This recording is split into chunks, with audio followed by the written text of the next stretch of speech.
hello there, as a one Peter Parker once said in his debut in the MCU. But that is neither here nor there. I am Jose Young, back again for the second week in a row. Petesy Carroll, a.k.a. Mr. Scissors, or anything else he has this week. Petesy, I got my crystals with me, per usual. I cannot believe how many people have tweeted at us since last week. The last 7 days, I cannot believe how many tweets, messages, comments we've gotten about crystals.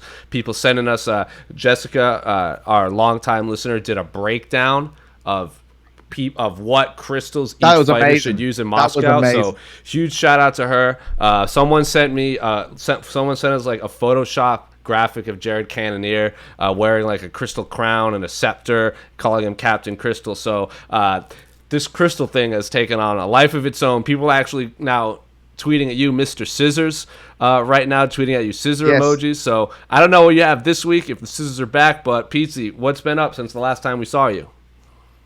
Oh my gosh. I'm gonna just tell you straight away, I can't find me scissors. It's very sad. I don't know what happened. I think probably someone from a rival podcast broke into my house and stole it because they realized the potential and movement I was beginning with the scissors. And I've been struck down just 1 week into my career as Mr. Scissors, unfortunately. So this week, I'm going to be Mr. Sellotape. Oh, God. So let's clear this up. When you see me walking about Fight Week, if any fans see me, they're going to want to come up and we're going to talk about crystals and they're going to give me crystals. When they see you, they're going to throw scissors and tape at you. Yes, all of the stationery. Mr. Stationery. Oh, there you go. Maybe you can throw pens, like, construction paper. If you have like... Yeah. There's so many. The options are endless here at the moment. But...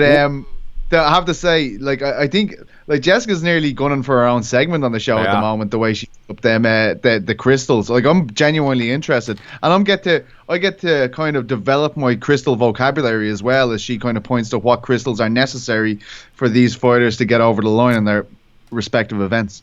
That's what I'm saying. She tweeted that what was it, like a graphic that she made herself with the fighter's name, the crystal next to them, and then what each crystal would do. So I loved every second of it. I know Petesy loved every second. I don't even have to ask Petesy if he loved every second of it. He loved every single second of it. But I'm sure we'll get more of your crystal talk as the week goes on.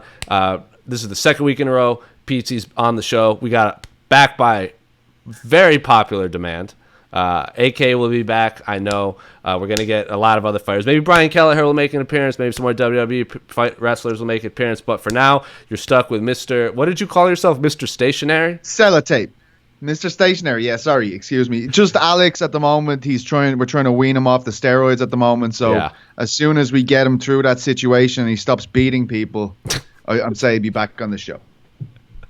Is that how we got? They don't call him the bad boy for nothing. The man with the scar, the bad boy, Alex K. But Petesy, we're gonna jump right into it. As always, I'll preface this. This is not our podcast. This is your all's podcast. So if you want to leave a question, my podcast. This is Petesy's podcast. You answer the questions he wants you to ask. Or you ask the questions he wants you to ask. So you can go on MMAfighting.com, find the post on the site. You can leave your comment in that comment section. The ones in green will be prioritized. Or you can use hashtag the A side on Twitter. We got a few questions about that, saying, how do I ask questions on Twitter? Use hashtag the A side, and I'll get them the second half of the show. Last week, a lot of the questions on Twitter were the same questions on the site. I do have the YouTube comments open, so I can read all of your lovely comments. Let's see what we got. Nothing so far. No crystal or stationary talk. But first question, or I'll say first two questions, Petesy, because they're very similar. I started this off in the headline. The Nick Diaz interview with Ariel Helwani on ESPN.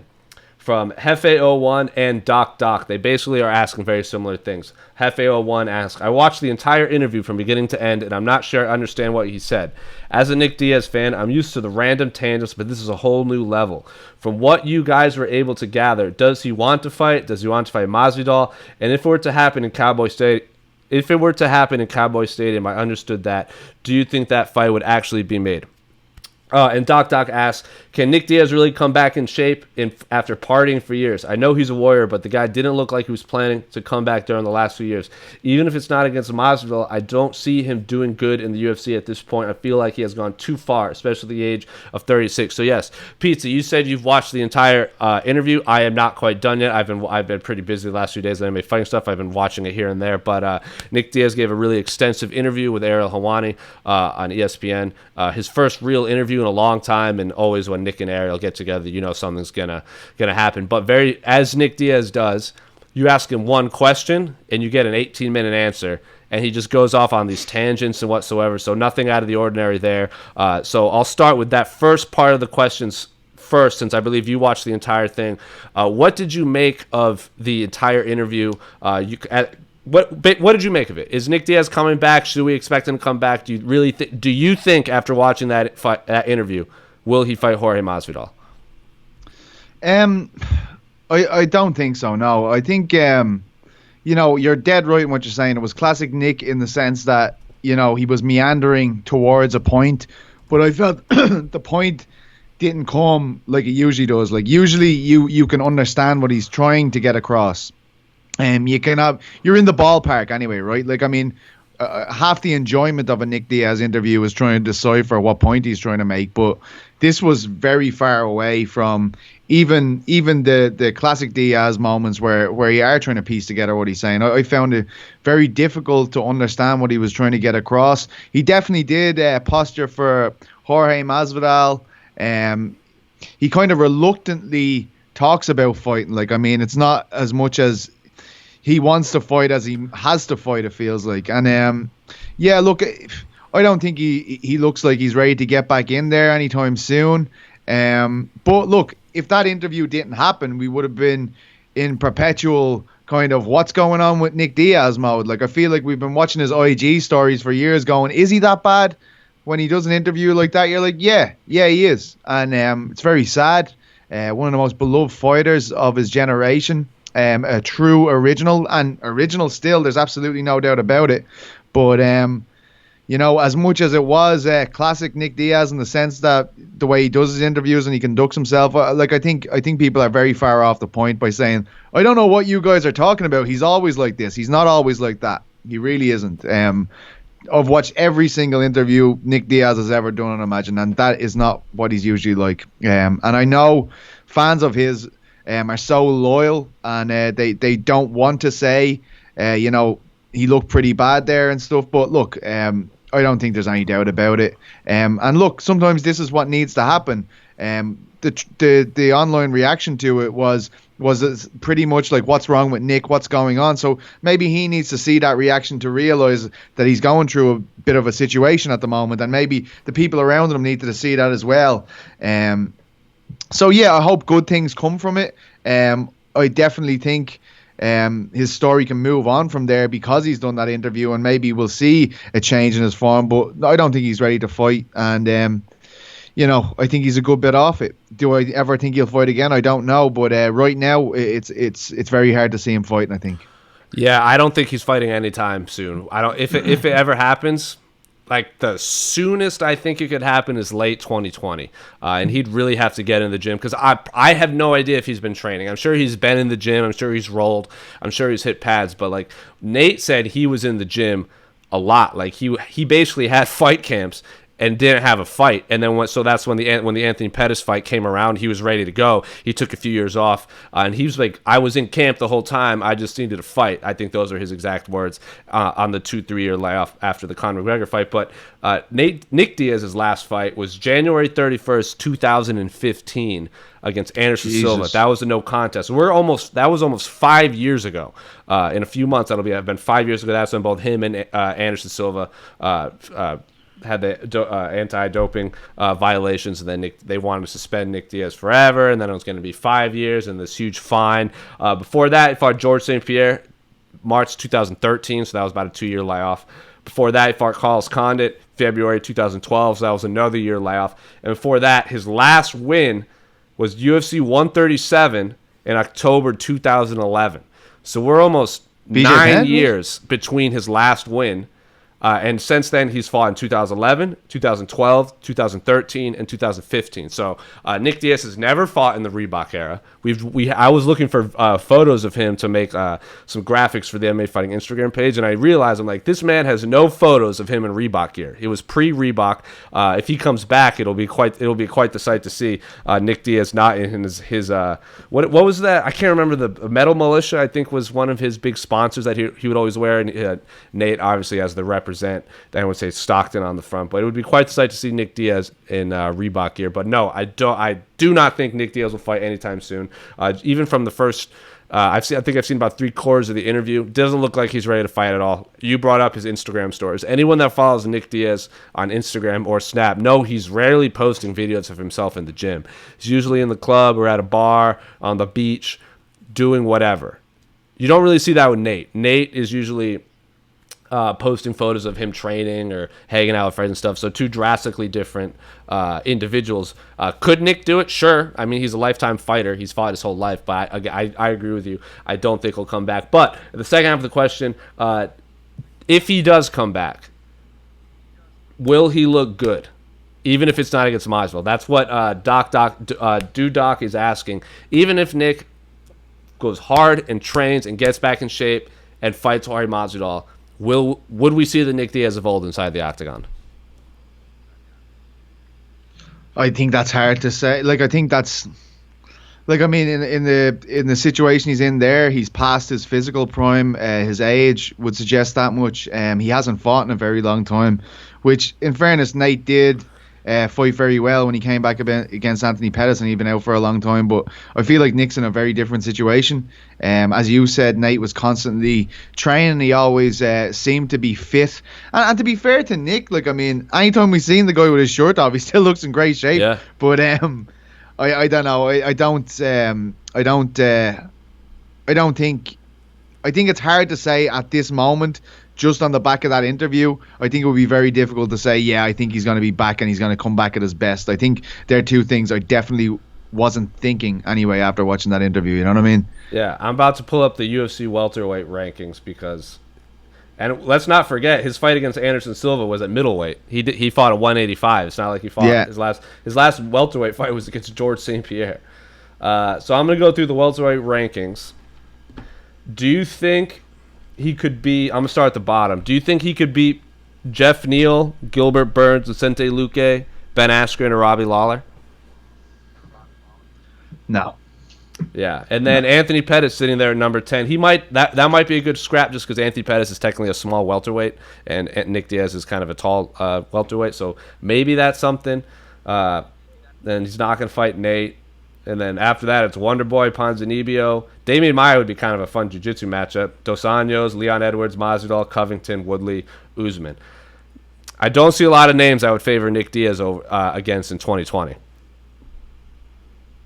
No, and like, I mean, even it's hard to understand where he is at with Nate. Even I found, like, from watching it, I was kind of like, you know, I think he took exception to a question that Ariel asked him about. Like, he was like, Ariel was asking him, like, what's it like to see Nate in this situation and blah blah, and Nick kind of said, oh yeah, like, he has everything that I should have, and it wasn't what he asked him, you know, and it was just a bit weird. There was situations like that. Even with Cesar Gracie, who was like, you know, the way Nate talks about Nick is the way they used to all talk about Cesar Gracie, and I don't know. His answer to the question of it, you know, is he's still on good terms with Cesar, even though he said, yeah, it seemed like there had been a bit of distance between those two guys, and always felt like he was a big father figure for Nick. So it's just hard to know what's going on, what type of circles he's running in, because the only kind of circles we used to see him in were all the fighters around him, like you see Nate now, you know, just Crone and all the guys they train with, like Chris Avila, guys like that, Joe Schilling. Don't see those guys around Nick anymore. So it's really hard to know what's going on. But to be honest, it's not an all too unfamiliar situation for combat sports athletes, you know, especially guys that are as famous as Nick. Yeah, like, just looking at what the original Scrap Pack, every time they'd fight, you have Jake Shields, Gilbert Melendez, Nick and Nate, and then Cesar Gracie. And you don't see Jake, you don't see Gilbert. like in the corners really anymore. I think Nick was a little his fight against Anderson. I believe like someone was hurt. Jake was doing his own thing. Gilbert was doing his own thing. So like Nick didn't train with them at all for the Anderson's fight. So maybe he felt slighted there. Someone in the comment sections, do you think you would favor Nick against fighters like Matt Brown and Mickey Gall? Mickey Gall maybe. Matt Brown, I don't think I'd favor him right now. I just feel like why are we even going there? You know, Yeah. like what, like at that point, what are we doing? You know, like what? This is a guy that was fighting the best fighters in the world. Yeah. I'm not really interested in seeing him fighting Mickey Gall just so he can possibly pick up a win. That really doesn't interest me. Not even just some of the best. Like his last 5 fights are against Anderson Silva, George St. Pierre, Carlos Condit, BJ Penn, and then before that, he fought Paul Daly in what I think is the greatest one-round fight in the history of mixed martial arts and Strikeforce. Unbelievable. And so he's not just fighting the best. He's fighting probably 4 of the Mount Rushmore of the UFC at BJ, George, and Anderson Silva. Yeah, absolutely. And I mean, over here, Paul Daly, I feel like Paul Daly's underrated, to be honest. Yeah. I know he had a bad kind of exit from the UFC. Look at that guy's record, man. Look at the amount of knockouts that guy's fights had. a lot. It's absolutely preposterous. He's not a great media guy, I guess. He doesn't do a lot of interviews. It's difficult to get a hold of him, speaking from personal experience. So maybe that's why it is. But Paul Daly's a badass, man. He is, his fight against MVP left a bad taste in my mouth. Which one? The fight against MVP? Yeah, because I've been watching, like, people that follow me on Twitter, I've been calling for that fight. Ever since Paul Daly signed with Bellator, I said that fight has to be the first fight they make. And then it finally happened like 3 or 4 years later, and you saw how that fight played out. So I don't like calling fights boring because he was trying to pick up the W any way he could, and he took him down and everything. But, man, that fight is not what I thought it was going to be.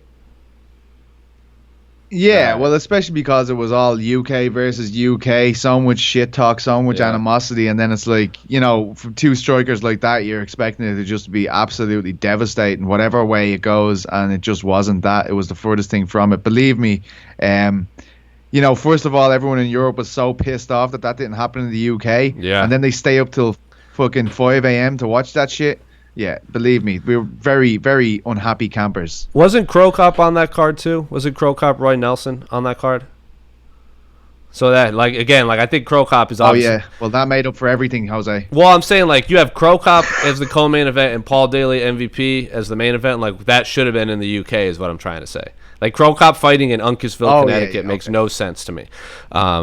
Looking at the YouTube section, Nick is going to fight a big name, not ranked fighters. I mean, Jorge Masvidal is the only fight I think he would take right now. What did he say? Like, you don't say that about my younger brother. Like, Jorge Masvidal said, I baptized Nate, and then Nick took issue with that, and Nick said, like, it just goes along with the, like, even Nate said, he called out The Rock. He goes, I'm not hating, you're just on the wrong side. So it doesn't seem like Nick has anything personal against Jorge. He just took issue with what he said about his younger brother.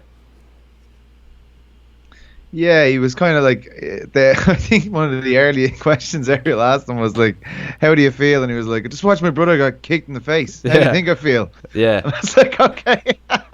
He wasn't he was there on, and he was there on the weigh-ins. You watched the ceremonial weigh-ins, right? And he came out with Nate, and Nick had the biggest pop of everyone. He had a bigger pop than The Rock. He had a big. I think maybe Roberto Duran had a big pop, but I think people really couldn't see him when Jorge Masvidal pointed it out. But Nate was like, "I'm here with the greatest fighter of all time, Nick Diaz." And then I was at the media day, and someone said, "If you're the BMF champion now, who was the BMF champion before you?" And he's like, Nick Diaz, duh.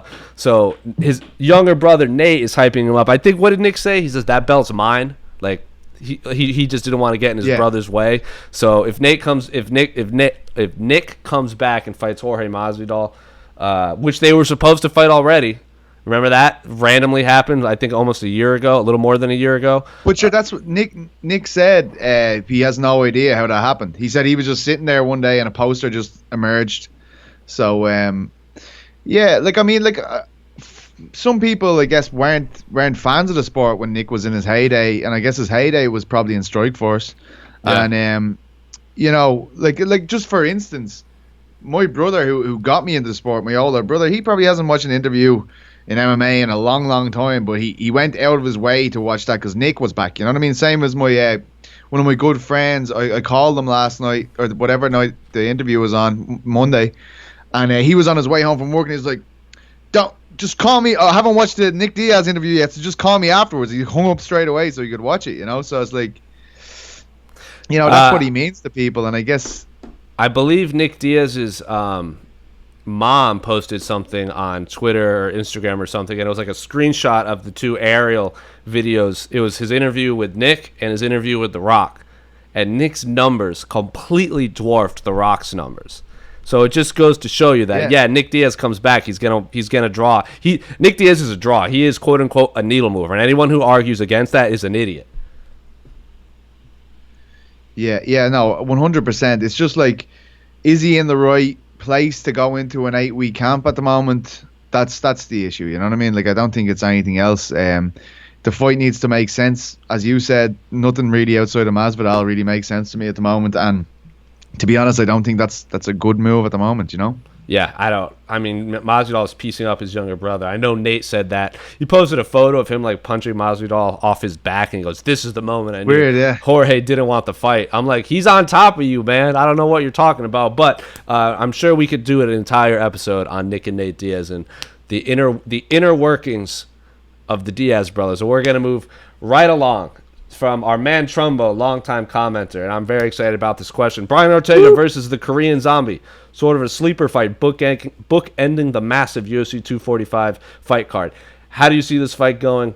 Does the winner get the next title shot? So I'm going to start this, Petesy Carroll. If anyone follows me on Twitter, I looked back through my timeline. In 2015, I tweeted, "I want to see Brian Ortega fight the Korean Zombie." And every single time one of those two fight, I always tweet, "I want to see Brian Ortega fight the Korean Zombie." They were supposed to fight in Mexico. It didn't happen. I interviewed Brian Ortega at UFC 241. He said that some management issues, they were working through a contract and this and that, but he wanted to fight the Korean Zombie. He wanted to fight in Mexico specifically, blah, blah, blah. Didn't happen. He's now fighting in Korea, in Busan, which if you're going to go to Korea, you can't not have the Korean Zombie on. Yes, they've been there before, but Korean Zombie was doing his mandatory army military service, so couldn't be on those cards. But I cannot wait for this fight. If I knew this fight was happening in January 2019 and it was still happening in December 2019, every other fight would pale in comparison to this. This is the fight that I've been waiting for my whole life. And if this fight doesn't happen, you're going to see Jose with tears coming down his cheeks on the A side. So wrap yourself in bubble wrap, boys. How do I see this fight going? Absolute chaos. That's how I see it happening. Does the winner get the next title shot? That depends. The last time remember when Korean Zombie fought Yair Rodriguez? He was out for a while because that he was badly beat up. This is Brian Ortega's first fight since he got beat up by Max Holloway last December, almost a year ago, where he absorbed like a record number of strikes, and then they stopped the fights between round 4 and 5. If that had continued on to round 5, I think Brian Ortega might have died. So, Petesy, as he opens his whatever he's opening, I'm going to put him on the spot. He's drinking some sort of liquid.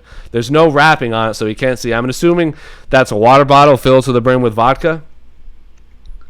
That's damn right. That's what it is, Jose. How on brand. So Niall and Petesy can never do podcasts without being drunk. Look, it's a disease. What can I say? What can I say? I just have to take every day. He has to take a big swig before he talks about Brian Ortega versus the Korean Zombie, right? Yeah, absolutely. The thing I love about Brian Ortega is how quickly he attacks from the clinch with the guillotines and stuff like that, and you can tell like that's a thing that people do when they're white belts. You know what I mean? They'll do that bad judo when they're standing there trying to get it to the ground, and they'll attack like a guillotine because they don't know how to do anything else. But the way he does it is incredible, and you see seasoned guys really struggling with it, like Cub Swanson. Unbelievable, like a fantastic jiu-jitsu player. Frank Yeager, as soon as he gets a hold of you, his clinch is just incredible, and he's always looking for an immediate entry into a submission. Like, I mean, a lot of guys are always thinking about double unders, or over under, trying to get an underhook on one side, trying to get a wizard. This lad's just trying to grab your neck, just lynch your neck up, and I think that's unbelievable. I feel like he does have the grappling edge, even though Korean Zombie is incredibly underrated. Twister in the UFC, the guy is brilliant. I feel like Ortega's a little bit better though. I'd probably give the striking edge to Zombie though. Like I love Zombie, and both of the lads can go to war. That's why I'm agreeing with you, and it could be an absolutely wild fight, because they both can go to the well really, really hard. Like I've seen both of those guys in unbelievable wars. I mean, it's crazy to actually see what Zombie is now compared to the guy that we were watching back in the Leonard Garcia days, right? Like, yeah. I mean, it's pretty unbelievable how sophisticated a striker he is now. I asked Brian specifically, like, does the fact that that Korean Zombie has the only Twister submission in UFC history, which is obviously a Eddie Bravo 10th Planet creation, and Brian Ortega, I think out of everyone, not everyone, I don't want to say because I don't want to disrespect anyone, but he definitely represents the Gracie Jiu-Jitsu almost like no one else in the UFC. The Henner, I think, walks him out. I always get them confused. I believe it's Henner. Is always in his corner. He has his academy out in California. So I asked him, like, is this like a Gracie Jiu-Jitsu versus 10th Planet thing? He goes, hey man, we're all Jiu-Jitsu, but it definitely played a factor. He saw the interest level in that kind of that rivalry that kind of boils in the surface, where this is like a 10th Planet guy. Even though I'm not calling Korean Zombie a 10th Planet guy, he just used a 10th Planet submission against one of the Gracie Academy's like most heralded fighters in the UFC. But Korean Zombie, I don't think has ever been in a boring fight. I've listed this a few times, but there was an era where I think Korean Zombie was the most exciting fighter in the world. Same. In UFC, WEC, Strikeforce, Bellator, whatever. He had a fight of the year against Leonard Garcia. He had a Twister submission, the only submission in UFC history, which also won submission of the year. He had a 7-second knockout against Mark Hominick in Toronto. At the time was the fastest knockout in UFC history. After Mark Hominick walked out, so I'm coming home. He's fighting in Toronto, this and that. I believe it was in Toronto, and then he gets knocked out in 7 seconds. It was quite a sad scene. And then he follows that up with my favorite fight ever was Korean Zombie versus Dustin Poirier, another fight of the year. And then this is when Dustin Poirier was submitting everyone with Darce chokes. So what does Korean Zombie do? He hits him with a flying knee in like the third or fourth round and submits him with a dark choke for another submission of the year. So there was this span of time where I think Justin Gaethje's kind of in that category too. Robbie Lawler had that string of fight of the years where it was like the two against Hendricks, then the one against Condit, where it was like every fight Robbie Lawler was in was going to be a fight of the year. Korean Zombie is like that. Brian Ortega is one of the most exciting fighters I've ever seen with jiu-jitsu. The fight against Max Holloway didn't really go as planned, especially because Max Holloway kind of put him through a wood chipper. But when you ask me, how do I see this fight going? Korean Zombie's never in boring fights. Brian Ortega's never in boring fights. Let's not forget, Brian Ortega didn't get knocked out. They had to stop the fight on the stool. Like, he was ready to go out for round 5 before they stopped it.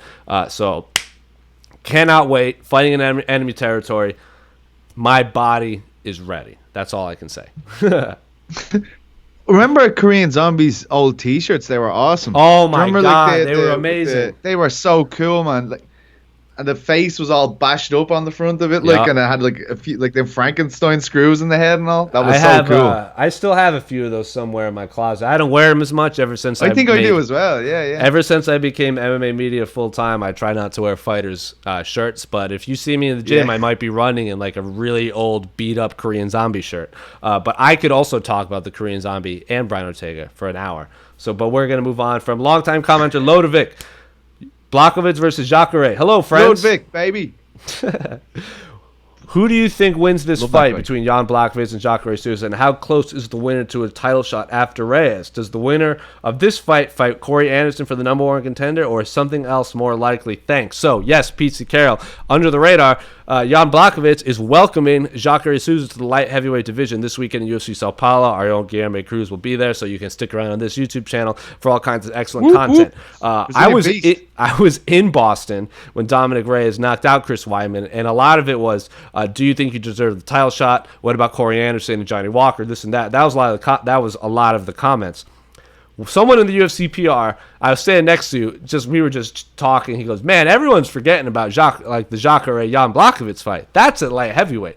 Jan Blachowicz coming off that knockout win over Luke Rockhold, and if Luke Rockhold had won that fight, he was probably fighting John Jones next. I believe Corey Anderson has a win over Jan Blachowicz, I'm not mistaken. So I don't want to speak out of.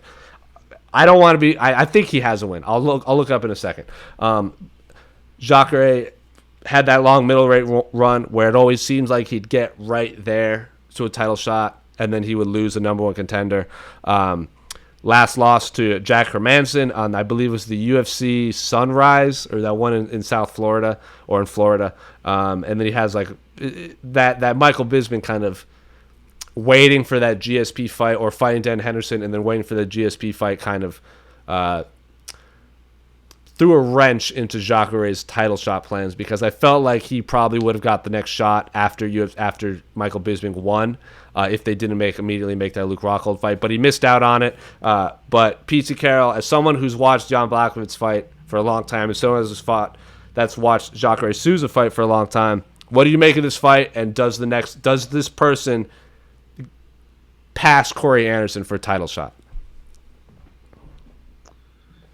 It's hard to know, right? Like, I feel like, as we talked about there, like last week, I feel like even though Corey's in better favor than he ever has been, probably with the fans and media and just general interest, it seems Mr. Hoyt is a bit annoyed with him being so outspoken. So I think that's going to factor into this as well. But I mean, when I think about this fight, you mentioned it there, I just can't help but think about, you actually mentioned both of them. I can't help but think about all the guys that are moving up from middleweight and thinking this is going to be a big move for them. I mean, Weidman, Rockhold, and now Jacare. I mean, it's tough to see. Like, Jan isn't easy to take down either. If Rockhold was going to have one definite path to victory against Blachowicz, you would have thought it was taking him down, but he's not easy to take down, and he hits like a mule. So I feel like Jacare has looked good, has looked like he's improved his striking a lot, but Hermanson really boxed the face off him when they fought. Like, I mean, he boxed him up really nicely in Florida, and I feel like Jan has been known for his striking for a lot longer than Hermanson's really been praised for that element of his game. Hermanson was always kind of thought to be a very good grappler, a guy who mixed wrestling and jiu-jitsu very well together and had a good jab, but probably we never thought he was capable of the boxing performance he put on against Souza. So I don't think it's a really good fight for him. I mean, how bad was the cut to middleweight? Like, I mean, we read Guilherme's article as well about the mental struggles that Jacare's been going through. So I think it's a very, very tough fight, and people forget how old Jacare is as well, man. He's getting on. Is he over 40? I think he is. Let me look. That is an excellent question. He's 39, but he turns 40 December 7th. See, that's what, like, we're mates, so I was like, shit, when am I going to send him his birthday card? And that's what I got mixed up. You mentioned the Chris Weidmans and the Luke Rockholds moving up in weight, and they're the ones that really talked a lot about John Jones, and then you saw what happened. They both got knocked out. But then you see what happens with Thiago Santos and Anthony Smith. I feel like those two fighters moved up and kind of, they didn't, like Weidman and Rockhold, if they had won their first fights at light heavyweight, they most likely would have fought John Jones next. If Weidman had beaten, did I get disconnected? Can people not see me anymore? I don't know. I can see you. Well, people are saying that. Oh, Jose's gone. Well, maybe I'm gone. The camera switch did it. Like, maybe I'm. No, you're good. I'm here by myself. All right, there we go. I just had to switch cameras, but we're back. I had to switch cameras because my web camera became unplugged. But that's just all the other podcasts trying to hack into our system and try to break us down. Honestly, because we're taking over the game. It happens. You want to see the emails that I'm getting during this? People going, please stop, Jose and Petesy. We can't handle the power of the crystals. Oh, who knows? Maybe like the crystals messed up the camera situation there and turned your camera off. Because they're very powerful. I think we're back now. I think you're right, because I took my crystals off of my microphone. So I have to put them back. So we're golden now. But back to what I was saying. I do think if Weidman and Rockhold had won, they most likely would have fought John Jones next. And that was a lot of the narrative going into that fight. Every question for Weidman and Rockhold were, is John Jones beatable? How do you think you'd stack up against John Jones? This and that. You weren't getting those questions when Thiago Santos moved up, and you weren't getting those questions when Anthony Smith moved up. I feel like those two fighters kind of came in with I got nothing to lose here. I'm just going to fight crazy as best I want, and that's what you saw. You saw Anthony Smith just decimate a lot of these fighters, same as Thiago Santos, while Weidman and Rockhold may have viewed their fights against Jan Blachowicz and Dominic Reyes as kind of the stepping stone to John Jones. I don't see a lot of people saying, "Oh, Jacare, are you going to fight John Jones next?" This and that. So maybe Jacare is just taking. I don't want to say put words in his mouth or try to figure out what's going through his mind, but you never know. I don't know how this fight plays out. I've thought about it a lot. I feel like Jan has lost a lot of fights I thought he would win, and he's won a lot of fights I thought he would lose. I thought he was going to lose to Luke Rockhold. I'll be as honest as possible. He lost. I thought he was going to beat Thiago Santos. I thought he'd beat Patrick Cummins, and I believed he would lose to Alexander Gustafsson. So a lot of fights, and no, he did not fight Corey Anderson. He lost to Corey Anderson a long time ago, UFC 191. Oh, he did. Yeah. He did, yeah. UFC 191. He also lost to Jimmy Manuwa. Well, I'll tell you. Yeah, and the rematch was insane. But the thing is, gun to your head now, I'm sure you'll agree with me. If they were like, out of all the light heavyweights, who would you like to see John Jones fight? I'm like Corey Anderson, mate. I'd like Jimmy Corey. 100%. So I was going to say that for the second part of the question. Do you think this winner fights Corey Anderson for the number one contender fight? I 100% believe the UFC will try to get Corey Anderson to fight the winner. But if I'm Corey Anderson, I'm saying, hell no. I just had the best performance of my life. Knocked out the hype train. People are more interested in Corey Anderson than ever before. Dominic Reyes is probably gonna. It's not. I will preface this where it's not official. John Jones just tweeted like, I decided I'm gonna fight Dominic Reyes next. He decided it over Corey Anderson. But if I'm Corey Anderson, I just say, beat it, nerds. I'm gonna wait for my turn, and then Jacare. Also, it depends on how this fight plays out. Like if it's a dud, I don't think they're gonna give it to him. But if Jacare just goes out there and just like flying arm bars John Blachowicz in the first 60 seconds of the fight, which you never know, it could happen. It's the fight game. Maybe they do something a little differently, but who knows? I am not making predictions because I picked Calvin Kattar to beat Zabit. I picked Nate to beat Jorge. I picked Kelvin to beat Darren Till. I picked Yoel Romero to beat Paulo Costa. I'm picking a lot of fights wrong. So I'm not gonna pick. I picked all of them as well. I'm not making a prediction for that fight right now because everyone's gonna be like, Jose is always wrong. Blah. I picked Askren to beat Damian Maia. Everyone's gonna throw it in my face. So no, I will not be picking a winner of that fight. But sticking on that card, it's not green on the site, but I would like to get. He asked you, Petesy, specifically from Eduardo Bueno. Shogun versus Paul Craig. What chances does Paul Craig have against Shogun? I think Shogun is better in every single aspect, but I'm sure Petesy knows Craig better than I. Thanks. So yes, Petesy, Paul Craig fighting future UFC Hall. I believe his fight against Dan Henderson is in the UFC Hall of Fame, but I don't think he's in as an individual fighter. He absolutely should be. He should be in. If there's a mixed martial arts Hall of Fame, Shogun Rua should be a first ballot Hall of Famer. He's now fighting Paul Craig, UFC Sao Paulo. I believe Shogun was supposed to fight Sam Alvey before that fight fell through. I think Sam might have gotten hurt. Yeah. Now he's fighting Paul Craig. From your neck of the woods over on that side of the pond, what do you make of Paul Craig's chances against Mauricio Shogun Rua? You know, this is a fight that Paul has been calling for about 6 months, or if not a year. He was on Eurobash about 6 months ago. He was talking about it, like if he could pick a fight, it would be against Shogun. He feels as though that was never going to happen unless it was a short notice call-up. Like, I mean, if you look at the people that Paul Craig has been fighting in the UFC, he's nearly like a gatekeeper. Yeah. He even admits this himself. He's nearly like the guy who you put in a fight. Like, all of the debuting undefeated light heavyweights always fight Paul Craig. If they can beat him, they stay. If they don't beat him, they're gone. You know, that's the way it is. And you feel like, look at what Shogun did to Tyson Pedro in his last fight. Like sometimes he just shows up like that, and it's like shit. You remember everything about the guy who won the Pride Middleweight Grand Prix. You remember the guy who beat Rashad to win the UFC title. An absolute legend of the game, as you said. He beat Machida. He beat Machida for the title. Oh, sorry, that's right, that's correct. That was a rematch, right, as well. Jesus Christ, yeah. Sorry, I was thinking about Machida beating Rashad, and then but it's a tough fight for Paul, and as well as that, he has got to go to Brazil to fight Shogun in Brazil. That's harsh, but he's very sneaky. I'll give Paul this much, right?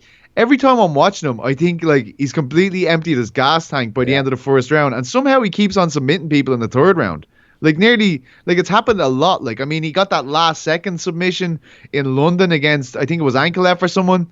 The dude was debuting, completely dominates him for 14 minutes, 59 seconds. And then Paul just throws a triangle on him. I think he wins in the last second or something like that. He's never out of a fight. I will give him that much. He's never out of a fight.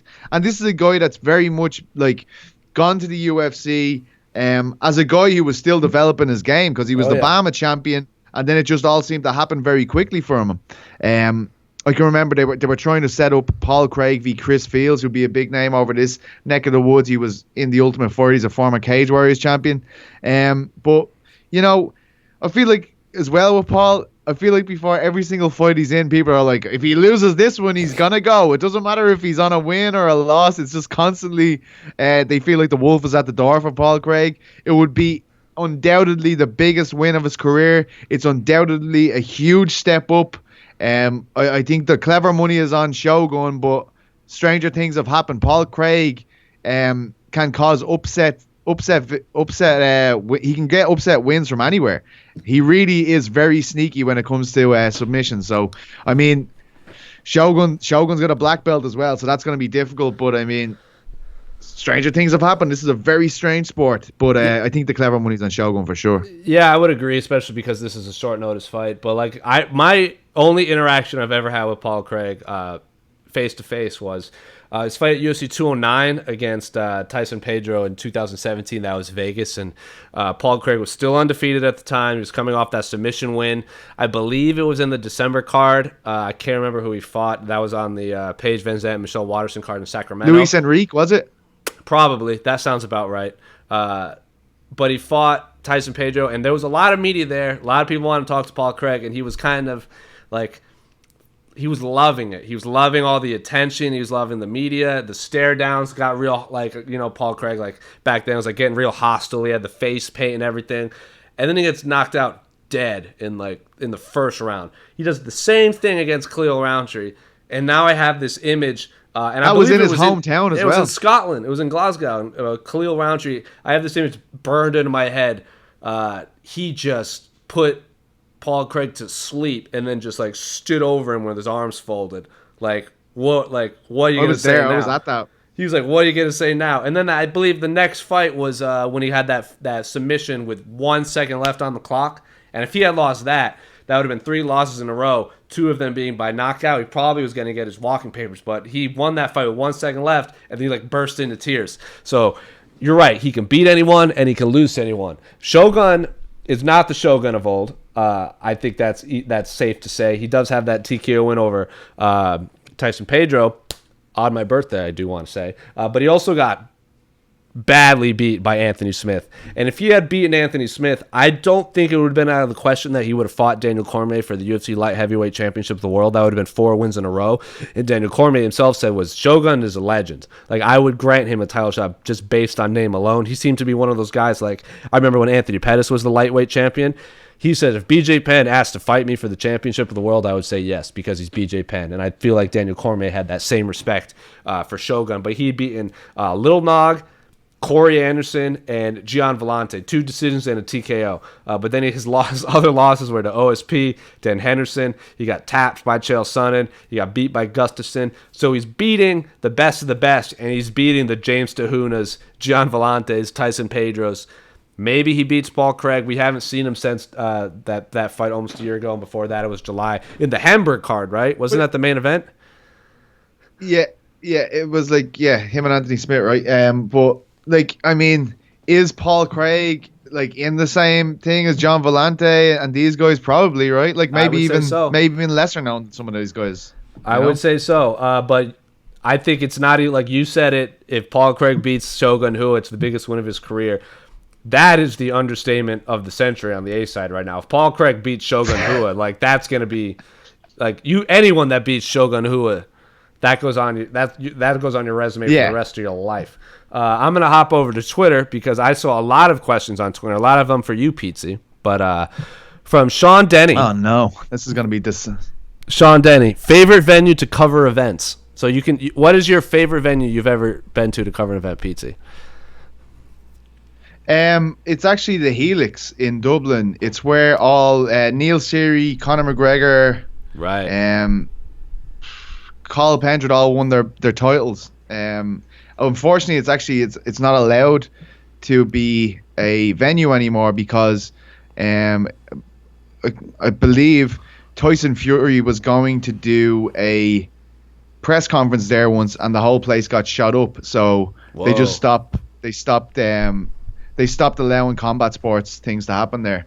But it's an amazing place. I have great memories, and even I was at a card this past weekend in a small venue in Ireland, and it really reminded me of. I was getting very nostalgic watching it because it was like, as I said last week, it was about the new generation of potential Irish UFC fighters to come along, and I was watching it going, Jesus Christ, I feel like I'm right back here. Like I feel like I'm right back there watching these guys on the ascent, and it's very exciting. And I think that's my favorite thing to do in terms of covering this sport is picking the guys when they're really young and seeing them and just following them all the way until they get to the big shows. And I was lucky enough to do that with the likes of McGregor and Seery and guys like that. So I think it's just it's sentimental as well for Irish MMA. It's funny because the place only holds about 1,000 people, but I've probably met 25,000 to 30,000 people who told me that they were there for all those fights, right? Because they want to say they were there and shit. So I'd say the Helix is mine. And now, like, I've only ever covered one event there, and MSG, without a doubt, covering an event there was an amazing experience. I can remember Ariel Awani trying to explain to me the significance of the really unique roof they have, and I'm like, why am I looking at the roof? All of this action is going down here. I love MSG. For the nostalgia rings, I really love the SAP Center or SAP Center in San Jose. There was a lot of Strikeforce cards there. The UFC's been back a few times. Bellator goes back there a lot. So I really like covering events in that venue. I believe I think that's where the Cesar Gracie fought. Was it Frank Shamrock? God, it's gonna drive me nuts if I get this mistaken. Man, that was old school, man. Holy shit. Yeah, Cesar Gracie, Frank Shamrock was at the HP Pavilion in San Jose, which is now the SAP Center. So I was right. Bam. So I love that venue. I like the Honda Center. I selfishly like the Talking Stick Resort Arena right down the street from me because I can walk there. The Honda Center is cool to cover events in, but their media room, the bathroom is on like 2 floors above you, so you got to take like an elevator to get there and back. It takes like a whole process, whatever. I really liked the Milwaukee venue. That was a brand new venue. They didn't really have a media room set up yet because it was the first ever UFC event held there, so they didn't really have the working. They didn't have it all set up. But I loved the actual venue. I thought that was really beautiful. So is the Pepsi Center in Denver. And then I love the Garden just because I'm from New England. I want them to go to the Dunkin' Donuts Center in Providence, Rhode Island so I can cover an event in my hometown. But they will never do that. But we're going to keep going on Twitter because I'm going to get real mad if I keep talking about that. Oh, man. I just lost what I was looking at. The lovely And my audio's gone crazy here. Let me just see. No, our audio is great. No complaints yet. Someone says what hair Someone says what hair products does Pizza use? Has he used conditioner yet? No. I just use spit. Just wake up in the morning and spit in my hands, rub it through my hair, and then if I'm ever walking along and it feels a bit dry, I just punch someone in the face and then use their tears. That's all right. The only products I use. Rapid fire for Petesy because we got a bunch from the same person. From Andy Stevenson. Do you know this person? Oh, Jesus Christ. I don't know what this means. Ahead. Is Petesy secretly a South Sider? No, I'm not. I'm fucking North Side. Oh, wow. Forever. So don't ever. What's he? He's a South Sider. That's why he's asking this. There's a big. I don't know what that means. All the posh, well-to-do people come from the South Side in Dublin. So obviously, no, I am not one of those people. Thank you very much. Oasis or Blur? Oasis. I'll have to agree with that. Does Reggie secretly love Petesy or Elaine more? I don't know what that means. That's my dog. He loves Elaine more, definitely. But he confides in me. Like, he tells me his secrets and stuff, you know? When can we expect Niall McGrath appearance on the A-side? As soon as he wakes up. Just once we've been paying a lot of money to put him through a lot of different therapies to try and get him off the booze. So, I mean, we're trying to use that as something to kind of, you know, motivate him. But he just keeps on ending up at the bottom of a whiskey bottle. I think he needs. Let you go to the A-side. I think he needs some crystal therapy ASAP. Dutch Gold or Tuborg? I don't know what that says. Tuborg. All right. Tuborg. Well, I mean, if the Dutch Gold is really cold and I'm drunk already, it's fine. It's fine. I don't know what any of that means, so I'm just gonna nod my head and say, yeah, that makes a lot of sense. It costs it's really cheap cans of beer, so it's like you give them $5 and you get 6 cans probably. Huh. From something around there. Gabriel Arnautovic. I really apologize if I pronounced your name wrong. From @FightFanatic MMA. He actually tweeted at us if you had a specific question. Does Zabit have a cardio issue, or is it a lack of danger and fear that lets him fight with a rich variety of striking and throwing caution to the wind that causes a pacing issue? I feel like danger would bring more calculated risks, risks making the cardio and output less dramatic. Interesting question. I don't know if he does have a cardio issue because I'm not in his fight camp and I've never spoken to Zabit one-on-one. I was hoping I would get to speak with him in Boston, but that fight obviously fell off and got moved to Moscow. But speaking of danger, I feel like danger would bring out calculated risk, making the cardio and output less dramatic. He fought Jeremy Stephens to a 3-round decision. I don't know how much more dangerous you can get than fighting Jeremy Stephens inside an octagon at featherweight. Like, whether you win or lose, Jeremy Stephens puts on exciting fights. He fought Kyle Bochniak with one hand. I feel like he hurt it warming up in the back, and then that fight was unbelievable. There's that 30-second clip of them just throwing leather against the fence. I think that clip really saved Kyle Bochniak's UFC career at the moment, because even though he lost, that fight was so good they kept him around. But from your point, I don't know if you watched the Moscow fight. Calvin Kattar. I watched the main event, yeah. Yeah, Calvin Kattar eventually said he ran out of time. Like, if he had rounds 4 and 5, he probably would have been able to pick up the pace and overtake Zabit. But Zabit's not been in a 5-round fight in the UFC. There's still questions about there. So another person on the site asked, should Zabit fight the winner of Max Holloway and Alexander Volkanovski? And I say not yet, because there's still that question of how Zabit would look in a 5-round fight. Yeah, I think that's fair enough. I mean, he's right there, isn't he? Like, I mean, I don't think anyone thinks that, you know, Zabit is not a title contender. He's 100% a title contender. He's right at the top of the food chain there. But no, you're right. You should have, you know, had a 5 rounds, I think, before you go into a title fight. Ideally, I think if you asked his coaches, that's the way they'd want it to be. And I don't feel as though the cardio has been a question for him up until this point.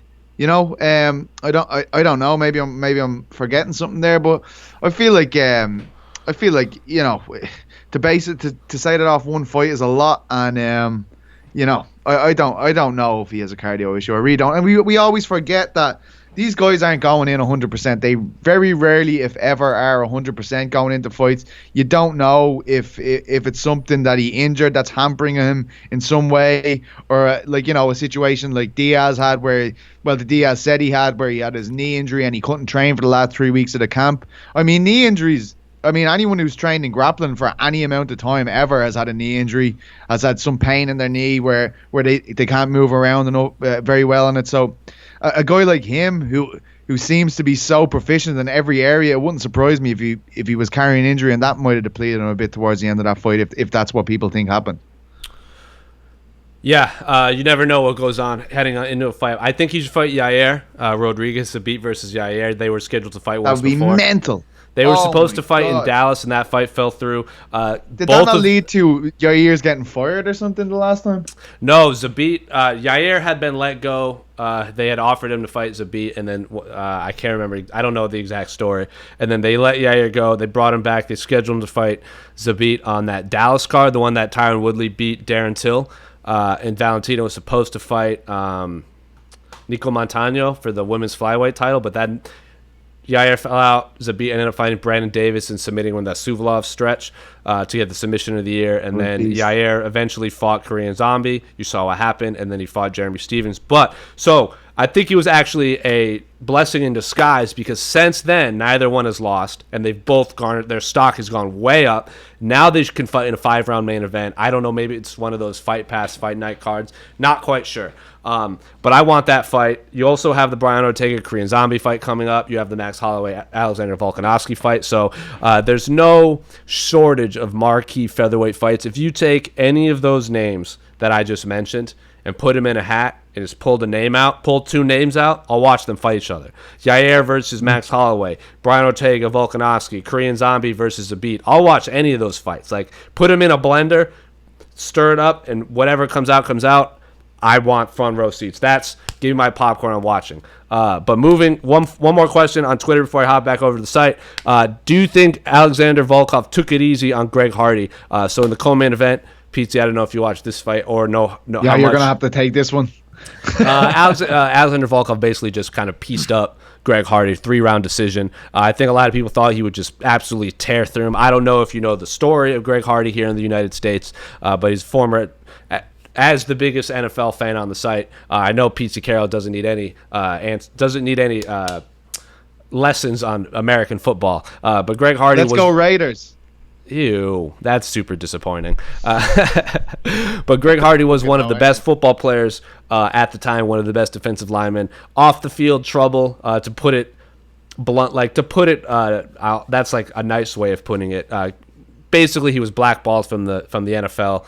Now then the UFC signed him, and it was a whole big, I don't want to say scandal, but people were very upset, specifically because he fought on cards with Rachel Ostovich, Jessica Rose Clark, who were victims of domestic violence. But Greg Hardy is now the first UFC heavyweight ever to have 5 fights in one calendar year. He debuted in January on that first ESPN card, and then he fought just recently at UFC Moscow. So he's had 5 fights in 1 year. He's fought on pretty much only fight nights and ESPN cards. He's not fought on pay-per-view yet. I asked him, is fighting on pay-per-view a goal of yours? And he didn't even know what pay-per-view meant. He goes, so people have to pay to watch me fight? I go, yeah, like UFC 244, people are going to have to pay $60 to watch a fight. He goes, I'll just fight on ESPN then. I'm like, whatever, dude. You clearly have never watched an MMA fight in your life. He seemed very confused by my question. But he took the fight against Alexander Volkov on short notice after he beat Ben Sassoli in Boston. That was, remember the inhaler that he had to use, which was against the rules. And he took the fight against Alexander Volkov on short notice. I think a lot of people expected Volkov to want to maybe fight Francis Ngannou, and Ngannou really wanted that fight.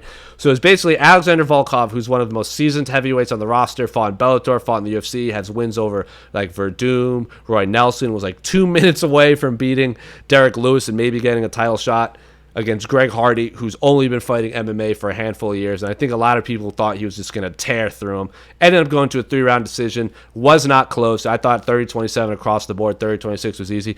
I don't think he took it easy on him because Greg Hardy hits very hard. He's an athlete. Like NFL, do you know what the Pro Bowl is? In America? So the Pro Bowl is once a year. They take the best players from the best 40 players in football, and they put them on like an exhibition all-star game. And Greg Hardy played in that as one of the best NFL players at the time. So he is an athlete. He is a strong, powerful athlete. I think he's like early 30s, late 20s, fighting Alexander Volkov. Dangerous fight for Volkov. I don't think he took it serious. I don't think he took him lightly. I just think he was very cautious because Greg Hardy can't do a lot of things, but he hits super hard. And I can't imagine Alexander Volkov wants to be on the wrong end of a highlight reel of Greg Hardy being knocked out. Yeah, shit. Yeah, I think, yeah. That's the way, I wasn't surprised when I heard that result because Volkov is taking all the risk there. You know, like why should he go out and swing with reckless abandon just to get a win when, I mean, he's the one that's taking the short notice opponent. Greg Hardy has everything to gain. I mean, I think that's the more clever way to approach that fight if you're Volkov, you know? Yeah, and in America, when Greg Hardy fights, there seems to be a lot more attention on those fights just because of who he is and what people know him for. So Alexander Volkov took a fight that American audiences will tune in for, and when Greg Hardy fights on ESPN, like, they'll give you an update, like, here's how the Greg Hardy fight went down. If he goes out there and doesn't take him seriously and gets knocked out, that is going to be everywhere in America. So no, I'm not surprised it was a 3-round decision.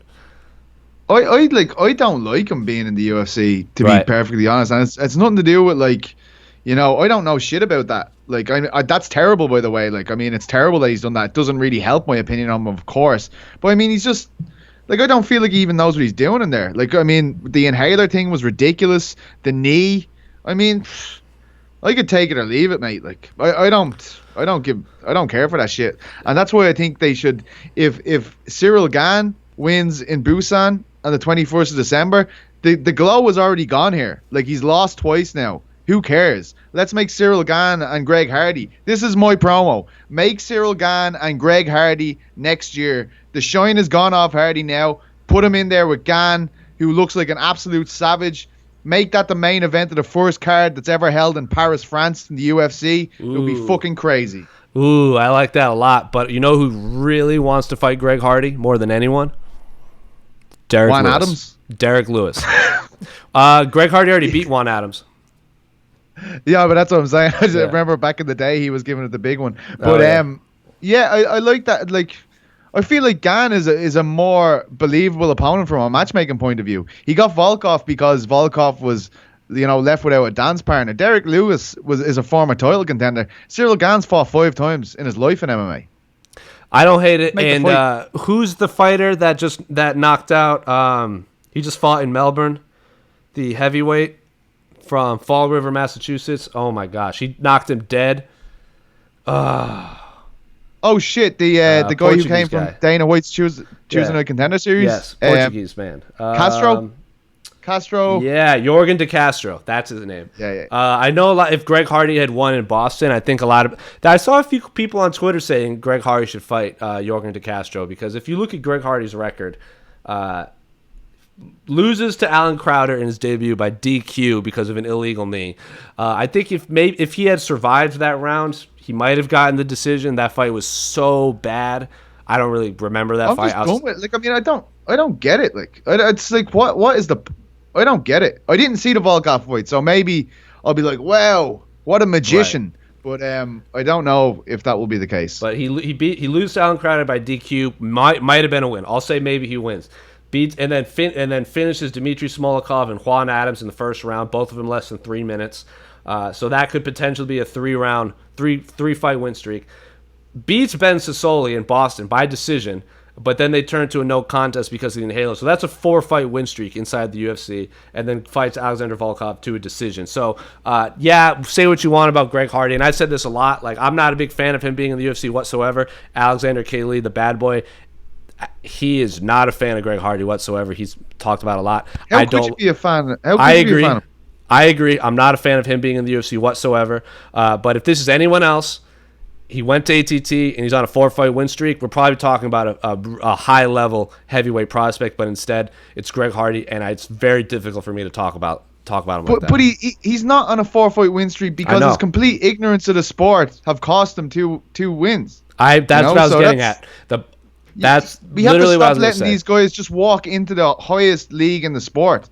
Like, it actually annoys me that, like, I mean, even with we hear that this rugby player is going to get signed by Bellator or whatever, and Paddy Houlihan actually said at the time, he's like, imagine Paddy Houlihan going, I'm going to play for the Irish rugby team next year.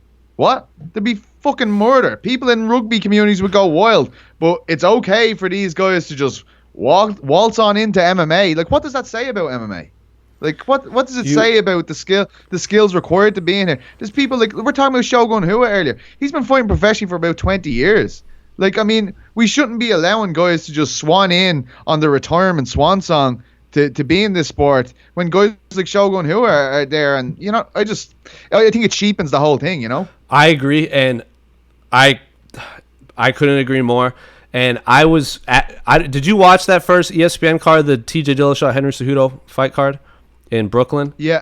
So that was the main event, and the co-main event was Greg Hardy versus Alan Crowder. And after watching that fight, I think between the co-main event and the main event, that was the biggest gap in talent we have ever seen between fights, because TJ Dillashaw and Henry Cejudo are two of the best fighters of all time.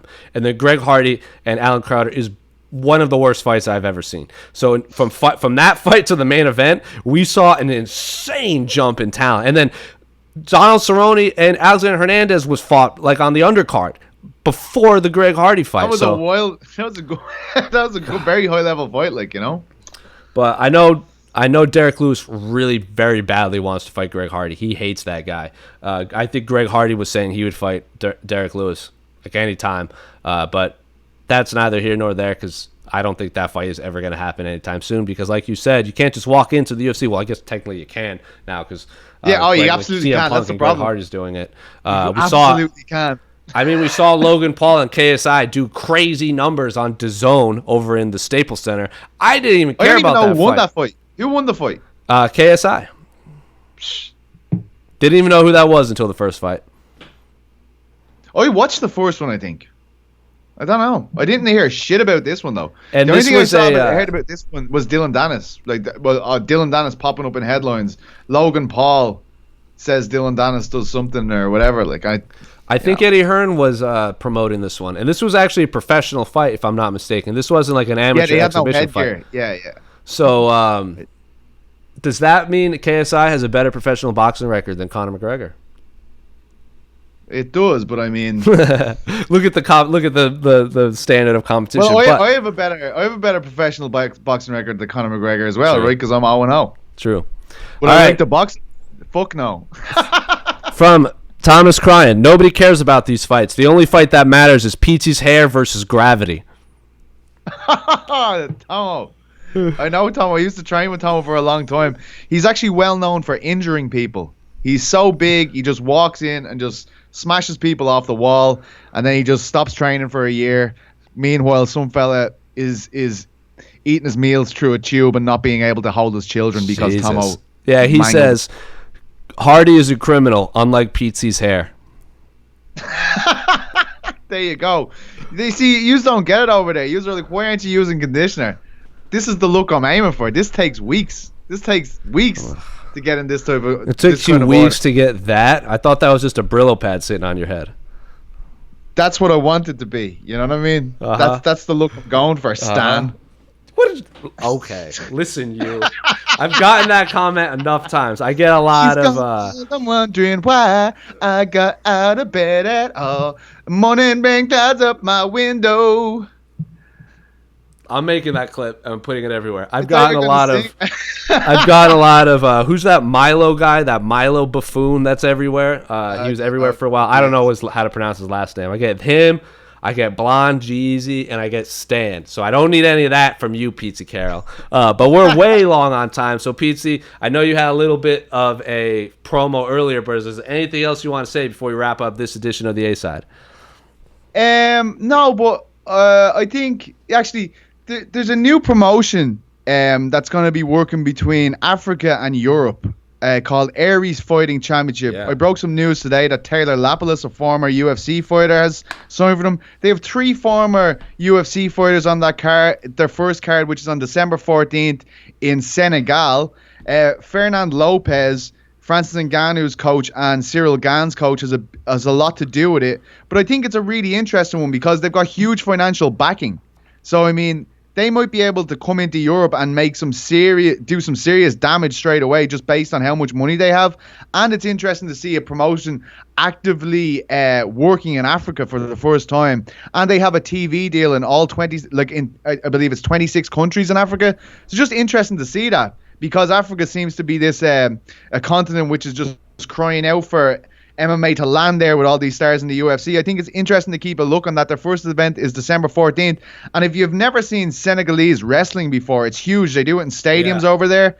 They have signed Senegalese wrestling champion to debut on that card as well. So interesting. Like, obviously they have a bit of a knack on how to promote over there and stuff, and so I'm just interested to see how that works between Africa and Europe. Obviously Fernand Lopez involved with them, and he has a great amount of African fighters based in France, so I feel like they could come into France and do something like, say, Cage Warriors has done between the UK and Ireland, and become, you know, a feeding ground for the UFC out there. I'm just really interested in seeing that, because France and Africa seem to be two real emerging forces in MMA, of course, with the legalization landing in France in January 2020. I think it's just an interesting one to keep an eye on.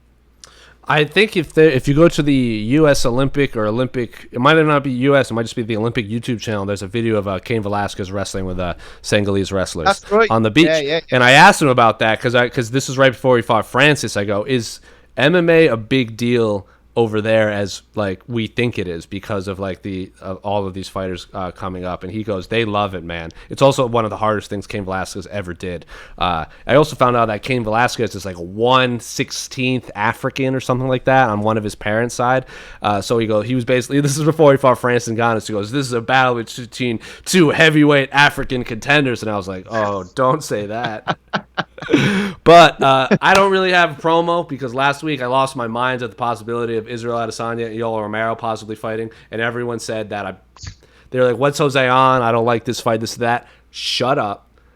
That fight has to happen. Even Dana White is finally coming around, because remember, he goes, I don't know if Yoel Romero should get a title shot off of a loss. And I can't remember who it was, but someone tweeted at us, they corrected us, and we said Alexander Gustafsson was like the last fighter, one of the only fighters to get a title shot off of a loss.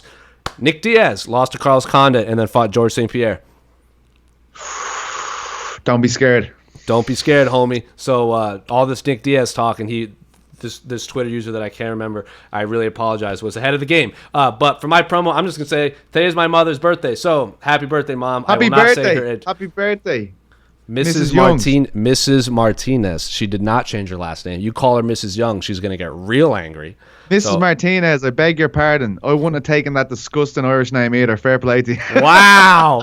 My dad wouldn't want that name either. But for Jose, this is Petesy. We'll be back next Wednesday. Maybe it'll be Petesy. Maybe it'll be the bad boy. I've been trying to get the Submission Radio lads on the show for a long time. Maybe that'll finally happen. I'm going to be in London next week. Ooh, you're going to be in London next week. So maybe it'll be the bad boy. Maybe it'll be someone else. I'll let you guys know next week. But for Jose, that's Petesy. Stay on this YouTube channel, because Guilherme is going to be in Sao Paulo. Petesy, you want to sing any more of that song you were trying to serenade me with? Oh, shit. I'm not good enough with the verses. My rapping isn't as good as my singing, so I can only do Dido's part. A likely story. But AK to come on and do the rapping. That's true. AK could come on and talk about how the Raptors are terrible this year. But for Jose, that's Petesy. We're out.